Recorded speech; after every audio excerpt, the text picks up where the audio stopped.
Sir ಒಂಚೂರು ಈ ಕಡೆ ಸರ್ ಒಂಚೂರು ಹಿಂದೆ ಹೋಗಿ ಒಂಚೂರು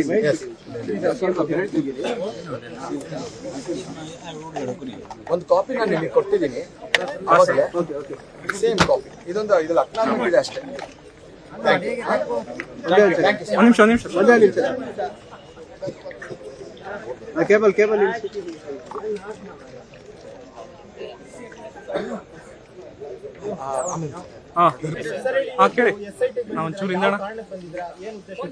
ನೋಡಿ, ಇವತ್ತು ಬೆಂಗಳೂರಿಂದ ಹಿಡಿದು ದಕ್ಷಿಣ ಕನ್ನಡವರೆಗೆ, ನಮ್ಮ ಹಾಸನ್ನವರು ದಕ್ಷಿಣ ಕನ್ನಡದವರೆಗೆ ಅಷ್ಟು ದೂರದಿಂದ ಇಲ್ಲಿ ಗಂಟ ಬಂದಿದ್ದೀವಿ ಅಂದ್ರೆ ನಮ್ಮಲ್ಲಿ ಒಂದು ಸ್ಲೋಗನ್ ಇದೆ, ನ್ಯಾಯವೇ ದೇವರು ಅಂತ. ಅಲ್ಟಿಮೇಟ್ ಆಗಿ ದೇವರು ಅಂದ್ರೆ ನಮ್ಮ ಧರ್ಮ. ಸರಿ, ಕಡೆ ನಮ್ಮ ಧರ್ಮ ನ್ಯಾಯ, ನಮ್ಮದು ಏನ್ ನ್ಯಾಯಾಂಗ ವ್ಯವಸ್ಥೆ ಬರೋದಕ್ಕೂ ಮೊದಲು ನಮ್ಮ ಧರ್ಮ ಇತ್ತು, ನಮ್ಮ ಸಂಸ್ಕೃತಿ ಇತ್ತು. ಇದೆಲ್ಲದ ಆಧಾರದ ಮೇಲೆ ನ್ಯಾಯಾಂಗ ವ್ಯವಸ್ಥೆ ಬಂದಿರೋದು. ನಿಮಗೆ ಗೊತ್ತಿದೆ, ಯಾವತ್ತು ನಮ್ಮ ದೇಶಕ್ಕೆ ಸ್ವತಂತ್ರ ಬರಬೇಕು ಅಂತ ಇತ್ತು, ಆ ಸ್ವತಂತ್ರಕ್ಕೆ ಹೋರಾಟ ಮಾಡಿದವರು ಮುಂಚೂಣಿಯಲ್ಲಿ ಇದ್ದವರು ವಕೀಲರುಗಳು. ಅದು ಮಹಾತ್ಮ ಗಾಂಧಿ, ಅಂಬೇಡ್ಕರ್, ತಮ್ಗೆಲ್ಲ ಗೊತ್ತಿದೆ. ಸೊ ಅಂಥದ್ರಲ್ಲಿ ಇವತ್ತು ನಮ್ಮ ಧರ್ಮಕ್ಕೆ ಕುತ್ತು ಬರ್ತಾ ಇದೆ. ನಮ್ಮ ಧರ್ಮ ನಾವು ಎಲ್ಲ ರಕ್ತಗತವಾಗಿ ಅಳವಡಿಸ್ಕೊಂಡಿರ್ತಕ್ಕಂಥದ್ದು. ನಾವು ಹುಟ್ಟೋದಕ್ಕೂ ಮೊದಲೇ ಧರ್ಮ ಇರುತ್ತೆ. ಇವತ್ತು ಅಂತ ಧರ್ಮಸ್ಥಳ ನಮ್ಮ ದೇಶ, ನಮ್ಮ ರಾಜ್ಯದ ಒಂದು ಅಸ್ಮಿತೆ ಅದು. ಇವತ್ತು ನಮ್ಮ ದೇಶ ವಿದೇಶಗಳಲ್ಲಿ ಕೂಡ ಧರ್ಮಸ್ಥಳವನ್ನ ಸೂಕ್ಷ್ಮವಾಗಿ ನೋಡುವಂತವ್ರಿದ್ದಾರೆ. ಧರ್ಮಸ್ಥಳ ಗೊತ್ತಿಲ್ದಿರುವಂತ ಜನಗಳೇ ಇಲ್ಲ. ಇವತ್ತಿನ ನಮ್ಮ ಎಷ್ಟೋ ಜನಗಳ ಹೆಸರು ಕೂಡ ಮಂಜುನಾಥ ಅಂತ ಆಗಿರ್ತೈತೆ. ಅಂದ್ರೆ ಅಷ್ಟರ ಮಟ್ಟಿಗೆ ನಾವು ಧರ್ಮಸ್ಥಳದ ಮೇಲೆ ಭಕ್ತಿ ಪ್ರೀತಿಯನ್ನ ಇಟ್ಕೊಂಡಿರ್ತೀವಿ. ಧರ್ಮಸ್ಥಳ ಇರ್ಬೋದು, ಧರ್ಮಸ್ಥಳದ ಧರ್ಮಾಧಿಕಾರಿಗಳನ್ನಿರ್ಬೋದು, ಇವತ್ತು ಎಷ್ಟು ಅವಾಚ್ಯ ಶಬ್ದಗಳಿಂದ ನಿಂದಿಸ್ತಾ ಇದ್ದಾರೆ, ಎಷ್ಟು ಅವಹೇಳನಕಾರಿಯಾಗಿ ಧರ್ಮಸ್ಥಳವನ್ನ ಮಾತಾಡ್ತಾ ಇದ್ದಾರೆ. ಕೆಲವೊಬ್ರು ಭ್ರಷ್ಟರು, ಧರ್ಮದಲ್ಲಿ ಯಾವುದೇ ನಿಷ್ಠತೆ ಇಲ್ದಿರತಕ್ಕಂಥವ್ರು, ಗೋಮುಖ ವ್ಯಾಘ್ರಗಳು, ನೀಚರು, ಅಂತವ್ರು ಧರ್ಮಸ್ಥಳದಲ್ಲಿ ಗೋಪುರಗಳು ಕೆಳಗಡೆನೆ ನಾವು JCB ನುಗ್ಸಿ ಓಡಿಸ್ತೀವಿ ಅನ್ನೋ ಮಟ್ಟಿಗೆ ಮಾತಾಡೋಷ್ಟು ಧೈರ್ಯ ಮಾಡಿದ್ರು. ಅವ್ರಿಗೆ ಎಷ್ಟು ದುರಹಂಕಾರ ಇರಬೇಕು, ಎಷ್ಟು ಅಹಂಕಾರ ಇರಬೇಕು. ಅಂತವ್ರೆಲ್ಲ ಇವತ್ತು ಎಲ್ಲೋ ಒಂದ್ ಕಡೆ ಕಾನೂನಿನ ಕೈ ಕೆಳಗಡೆ ಸೇರ್ಕೊಂಡು ಕಾನೂನಿನಲ್ಲಿ ಬರ್ತಕ್ಕಂಥ ಎಲ್ಲ ಶಿಕ್ಷೆಗಳನ್ನ ಅವ್ರು ಅನುಭವಿಸ್ಬೇಕು. ಯಾಕಂದ್ರೆ ಮನಸ್ಸಿಗೆ ಬಹಳ ಘಾಸಿ ಆಗಿದೆ. ಧರ್ಮ ಅನ್ನೋದು ಎಲ್ಲರಿಗೂ ಸಂಬಂಧಪಟ್ಟಿದ್ದು. ಇವತ್ತು ನಮ್ಮ ಧಾರ್ಮಿಕ ಭಾವನೆಗಳಿಗೆ ಧಕ್ಕೆ ಮಾಡಿದ್ದಾರೆ, ಕಾನೂನಿಗೆ ಕಣ್ಣೇನು ಮೋಸ ಮಾಡಿದ್ದಾರೆ. ನಿನ್ನೆ ರಾತ್ರಿ ತಾವೆಲ್ಲ ನೋಡಿದಿರ, ಬಹಳ ಮಾಧ್ಯಮದವರು ಬಹಳ ಜವಾಬ್ದಾರಿಯುತವಾಗಿ ಕೆಲಸ ಮಾಡ್ತಾ ಇದ್ದಾರೆ ಅಂತ ಈ ಒಂದು ಪ್ರಕರಣದಲ್ಲಿ ಅನ್ಸುತ್ತೆ. ಅದಕ್ಕೆ ಮೊದಲು ಮಾಧ್ಯಮದವರಿಗೆ ಕೃತಜ್ಞತೆನ ಸಲ್ಲಿಸ್ತೀನಿ. ಕೆಲವೊಬ್ರು ಯೂಟ್ಯೂಬರ್ಸ್ ಇವತ್ತಿಷ್ಟೆಲ್ಲ ಸಮಸ್ಯೆಗಳು ಕೂಡ ಸೃಷ್ಟಿಯಾಗಿದೆ. ಅವರೆಲ್ಲ ನಿನ್ನೆ ನೋಡಿದಿರಾ, ಸೌಜನ್ಯ ಭಟ್ ಅವರು, ಅನನ್ಯ ಭಟ್, ಒಂದು ಮಗು ಫಸ್ಟ್ ಇಲ್ಲ ಅಂತ ಇದೆ ಅಂತ ಹೇಳಿದ್ರು, ನಿನ್ನೆ ಇಲ್ಲ ಅಂತ ಹೇಳಿ ದೊಡ್ಡ ನ್ಯೂಸ್ ಆಯ್ತು. ಇವತ್ತು ಪುನಃ ಇದೆ ಅಂತ ಯೂಟರ್ ನೋಡ್ಕೊಂಡ್ರು. ಅಂದ್ರೆ ಇಲ್ಲ, ಆಕೆ ಹೇಳೋದು ಅನನ್ಯ ಭಟ್ಟೆ ಇಲ್ಲ, ಅದು ಖಂಡಿತವಾಗಿಯೂ ಇಲ್ಲ. ಆಯ್ತು, ಇದೇನಾದ್ರೆ ಆಕೆಗೆ ಬುದ್ಧಿ ಸ್ಥಿಮಿತತೆ ಇಲ್ಲ, ಎರಡಲ್ಲಿ ಒಂದಂತೂ ಆಗಿರ್ಬೇಕು. ಸೊ ಇಂಥ ಒಂದು ಪರಿಸ್ಥಿತಿಗಳಲ್ಲಿ ನಾವು ಏನ್ ಮಾಡ್ಬೇಕು, ನಾವು ಜವಾಬ್ದಾರಿಯುತವಾಗಿ ಕಾನೂನು, ಇವತ್ತು ವಕೀಲರೇ ಈ ಒಂದು ಹೋರಾಟಕ್ಕೆ ಧುಮುಕಿರೋದ ಕಾರಣ ಸರ್ಕಾರ ಕಣ್ಣು ಮುಚ್ಕೊಂಡು ಕೂತ್ಕೊಬಾರ್ದು. ಬಹಳ ಸೂಕ್ಷ್ಮತೆಯಿಂದ ಇಂಥವ್ರನ್ನೆಲ್ಲ ಮಟ್ಟ ಹಾಕುವಂತ ಕೆಲಸ ಮಾಡಬೇಕು. SIT ಒಬ್ಬ ಬುರುಡೆ ತಂದ್ಕೊಟ್ಟು ಅರೆಸ್ಟ್ ಮಾಡಿದ್ರೆ ಅವ್ನು ಹೇಳಿರುವಂತದ್ದು ಬುರುಡೆ ತಂದ್ಕೊಟ್ಟಿದ್ದು ಗ್ಯಾಂಗೇ ಬೇರೆ ಇದೆ, ಅವ್ರು ಹೇಳ್ದಂಗೆ ನಾನು ಮಾಡಿದ್ದೀನಿ, ಅಷ್ಟು ಬಿಟ್ಟು ನನಗೆ ಏನು ಗೊತ್ತಿಲ್ಲ. ನೋಡಿ, ಅಲ್ಲೇ SIT ಅವ್ರು ಎಡವಿದ್ದಾರೆ. ಬುರುಡೆ ತಂದು ಕೊಟ್ಟಿದ್ದ ದಿವಸನೇ ಆತನ ಮೇಲೆ ಕೇಸ್ ಫೈಲ್ ಮಾಡಬೇಕಾಗಿತ್ತು. ಆತ ಒಂದು ಪ್ರೈವೇಟ್ ಜಾಗದಿಂದ ತಂದಿದ್ದಾನ ಅಥವಾ ಫಸ್ಟ್ ಫಾರೆಸ್ಟ್ ಇಂದ ತಂದಿದ್ದೀನಿ ಅಂತ ಹೇಳ್ದ. First of all forest act ಕೆಳಗಡೆ ಫಾರೆಸ್ಟ್ ಇದರಿಂದ ತಂದ್ರೆ ರಿಸರ್ವ್ ಫಾರೆಸ್ಟ್ ಹೋಗಿ ಗುಂಡಿ ತೆಗೆದು ತರೋದು ಅಲ್ಲೇ ಅಫೆನ್ಸ್. ಒಂದು ಬಾಡಿ ಆಫ್ ದ ಡಿಗ್ನಿಟಿ ಏನಿರುತ್ತೆ ಅದನ್ನ ಕೂಡ ಫಾಲೋ ಮಾಡಲ್ಲ. ಮಾಜರ್ ಮಾಡ್ಕೋಬೇಕು, ಮ್ಯಾಜಿಸ್ಟ್ರೇಟ್ ಪರ್ಮಿಷನ್ ತಗೋಬೇಕು, ಯಾವುದೂ ಇಲ್ಲದೆ ಆತ ತಂದಿದ್ದ ದಿವಸನೇ ಆತನ ಮೇಲೆ ಫಸ್ಟ್ ಕೇಸನ್ನ ಫೈಲ್ ಮಾಡಬೇಕಾಗಿತ್ತು.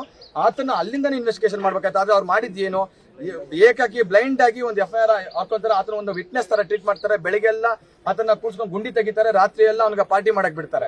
ಈತ ರಾಜಾರೋಷವಾಗಿ ಓಡ್ಕೊಂಡು ಅವ್ನು ಪ್ಲಾನ್ ಮಾಡ್ಕೊಂಡು ನೆಕ್ಸ್ಟ್ ಡೇ ಬರ್ತಾನೆ, ಇನ್ನೊಂದು ಗುಂಡಿ ತೆಗಿಸ್ತಾನೆ. ಅದು ಗುಂಡಿ ಅದು 6 ಅಡಿ 3 ಅಡಿ ತೆಗಿಲಿಲ್ಲ, 22 ಅಡಿ 26 ಅಡಿ 18 ಅಡಿ ಅದು ತೆಗಿಸಿದ್ದು. ಸೊ ಇಂಥ ಸ್ಥಿತಿಯಲ್ಲಿ ಏನ್ ಅರ್ಥ ಆಯ್ತು ನಮ್ಗೆ ಅಂದ್ರೆ, ಆತರಿಗೆ ತುಂಬಾ ಲಿಬರ್ಟಿ ಕೊಟ್ರು.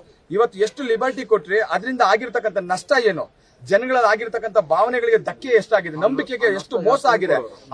ಅದನ್ನ ಎಷ್ಟೇ ಸರ್ಕಾರ ಎಷ್ಟೇ ಕಷ್ಟಪಟ್ಟರು ಅದನ್ನ ತುಂಬಿಸ್ಕೊಳಕ್ಕೆ ಸಾಧ್ಯನೇ ಇಲ್ಲ. ಸೊ ಅಷ್ಟು ನೋವು ಆಗಿದೆ. ಇವಾಗ ಆತನ ಕಸ್ಟಡಿ ತಗೊಂಡಿದ್ದಾರೆ, ಬಹಳ ಲೇಟ್ ಆಗಾದ್ರೂ ತಗೊಂಡಿದ್ದಾರೆ, ಅದು ಸ್ವಲ್ಪ ಸಮಾಧಾನ ಇದೆ. ಆದ್ರೆ ಆತನ ಮೇಲೆ ಯಾವ ರೀತಿ ಅಂದ್ರೆ, ಕಾನೂನಿನಲ್ಲಿ ಇರ್ತಕ್ಕಂಥ ಎಲ್ಲಾ ಕೇಸ್ಗಳು ಆತನ ಮೇಲೆ ಜಡಿದ್ರು ಕೂಡ ನಮ್ಗೆ ತೃಪ್ತಿ ಆಗೋದಿಲ್ಲ ಅಷ್ಟು.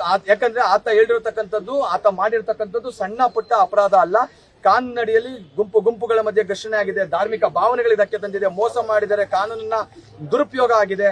ಆಮೇಲೆ ಬಹಳ ಜನ ಅದರಿಂದ ಗಲಾಟೆಗಳು ಮಾಡ್ಕೊಳ್ಳುವಂತ ಸ್ಥಿತಿಗಳು ಬಂದಿದೆ, ಒಬ್ರು ಬೈಯುವಂತ ಸ್ಥಿತಿ ಬಂದಿದೆ. ಸೊ ಎಲ್ಲದಕ್ಕೂ ಬಹಳ ಸೂಕ್ಷ್ಮತೆಯಿಂದ ಆಮೇಲೆ ಆತನ ಎತ್ಕೊಡೋದು, ಆತನ ಕಂಪ್ಲೀಟ್ ಆಗಿ ನಮ್ಮ ರಾಜ್ಯದಿಂದನೇ ಗಡಿಪಾರು ಮಾಡಬೇಕು. ಅಟ್ ದ ಸೇಮ್ ಟೈಮ್ ಆತನಿಗೆ ಫುಲ್ ಜುಡಿಷಿಯರಿ ಫುಲ್ ಕಂಪ್ಲೀಟ್ ಆಗಿ ಇಲ್ಲಿ ಯಾರೆಲ್ಲ ಇದರಲ್ಲಿ ಇನ್ವಾಲ್ವ್ ಆಗಿದೆ, ಗಿರೀಶ್ ಮಟ್ಟಣ್ಣನವರು ಹುಸಿ ಬಾಂಬ್ ಬಿಟ್ಟು ತಗಲಾಕೊಂಡಂತ ಒಬ್ಬ ಬೇಜವಾಬ್ದಾರಿಯುತವಾದ ಒಂದು ಟೈಮಲ್ಲಿ ಒಬ್ಬ ಏನು ಸರ್ಕಾರಿ ಉದ್ಯೋಗ ಇದ್ದಂತವನು ಆತ ಕೊಟ್ಟಂತ ಹೇಳಿಕೆಗಳು ಎಷ್ಟು ಕೆಟ್ಟದ ಅವಾಚ್ಯ ಶಬ್ದಗಳಿಂದ ಮಾತಾಡೋದು. ಯಾಕೆ ಅವ್ರುಗಳನ್ನೆಲ್ಲ ಸುವೋಮೋಟೋ ಕಂಪ್ಲೇಂಟ್ ತಗೊಂಡು ಅವ್ರ ಮೇಲೆ ಕೇಸ್ ಬುಕ್ ಮಾಡೋಷ್ಟು ತಾಕತ್ತು ಪೊಲೀಸ್ ಡಿಪಾರ್ಟ್ಮೆಂಟ್ ಇಲ್ವಾ? ನ್ಯಾಯವಾದಿಗಳೇ ಬಂದು ಬೀದಿಗಿಳಿಬೇಕಾ? ನಾವು ಆಲ್ರೆಡಿ SITಗೆ ರೆಪ್ರೆಸೆಂಟೇಷನ್ ಕೊಟ್ಟಿದ್ವಿ ಪೋಸ್ಟ್ ಮುಖಾಂತರ. ಇವತ್ತು ಕಳಿಸ್ಕೊಟ್ಟಿರ್ತಾವೆ. ಇವತ್ತು ನೇರವಾಗಿ ಬಂದು ಯಾಕೆ ಕೊಡ್ತಾ ಇದೀವಿ ಅಂದ್ರೆ ನಾವು ಒಂದು ವಾರದಿಂದನೇ ಕೊಟ್ಟಿದೀವಿ, ಅದಕ್ಕೆ ಆಕ್ಟ್ ಕೂಡ ಮಾಡ್ತಾ ಇದ್ದಾರೆ. ಆದ್ರೆ ಇವತ್ತು ನಾವು ನೇರವಾಗಿ ನಾವು ಬಂದಿದ್ದೀವಿ. ಇವತ್ತು ಒಂದು ಸುಮಾರು 220 ಕಾರ್ಗಳಿಂದ ಹಾಸನಿಂದಾನು ಬಂದಿದ್ದಾರೆ, ಬೆಂಗಳೂರಿಂದನೂ ಬಂದಿದ್ದಾರೆ, ಮೈಸೂರಿಂದನೂ ಕೆಲವೊಬ್ರು ಬಂದಿದ್ದಾರೆ, ನಾಗೆ ನೆಲಮಂಗಲ, ತುಮಕೂರಿಂದ.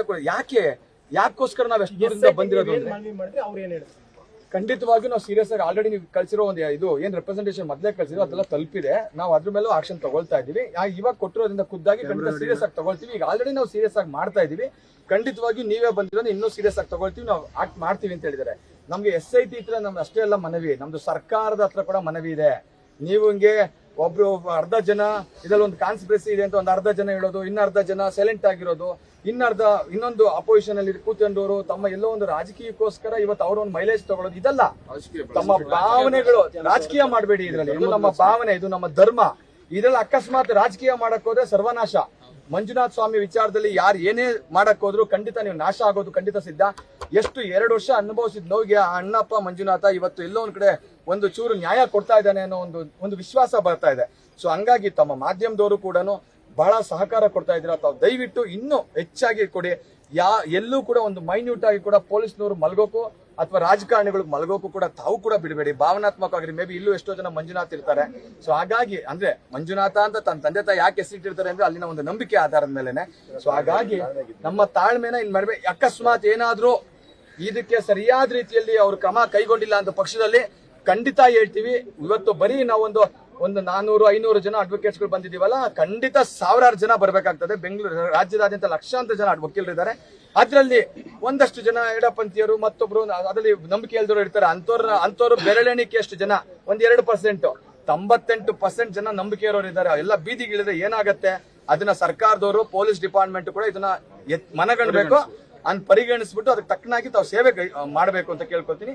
ಧನ್ಯವಾದಗಳು. Thank you.